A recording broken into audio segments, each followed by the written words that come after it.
السلام علیکم ورحمۃ اللہ وبرکاتہ۔ آج ہم بات کرنے جا رہے ہیں دین کے ہر شعبے میں عورتوں کی مسابقت۔ یہی آج کا ہمارا عنوان رہے گا۔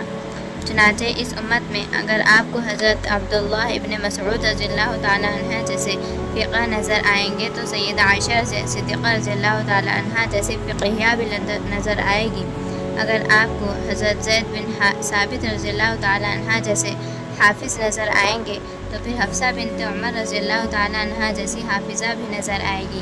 اگر اس امت میں حضرت حمزہ رضی اللہ تعالیٰ عنہ جیسے سید الشہداء نظر آئیں گے تو اس امت میں حضرت سمیہ رضی اللہ تعالیٰ عنہ جیسی شہیدہ بھی تو نظر آئے گی، بلکہ اسلام کی سب سے پہلی شہادت بھی اس عورت نے ہی پائی ہے، اور اس میدان میں عورتیں مردوں سے بھی آگے نکل گئیں۔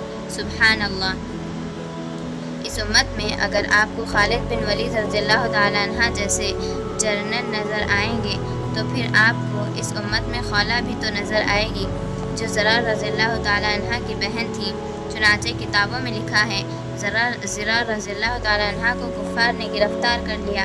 خالد بن ولید رضی اللہ تعالیٰ عنہ حیران ہیں، مسلمانوں کی تعداد بہت تھوڑی ہے، دشمن بہت زیادہ ہے۔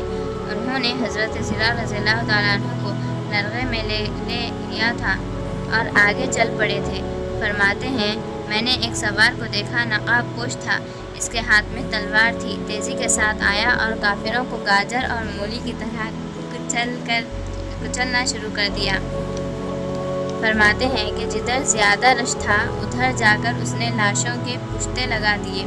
کافروں پر اتنا رعب بیٹھا کہ وہ زرار رضی اللہ تعالیٰ عنہ کو چھوڑ کر بھاگ گئے۔ انہوں نے زرار رضی اللہ تعالیٰ عنہ کو ہتھکڑیاں توڑ دی اور وہ مشکیں جو کاٹ دی جو بندھی ہوئی تھی اور ان کو آزاد کر دیا۔ جب واپس آئے میں حیران ہوا، میں اس مجاہد کے قریب ہوا، میں نے پوچھا تو کون ہے؟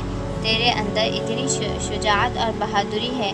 جواب میں ایک عورت کی آواز سنائی دی، کہنے لگی میں زرار کی بہن خولہ ہوں، میرے بھائی کو کافروں نے گرفتار کر لیا تھا، میں سمجھی آج میرے بھائی کو اپنی بہن کی ضرورت ہے، میں نے نقاب باندھا اور میں تلوار لے کر میدان میں آ گئی۔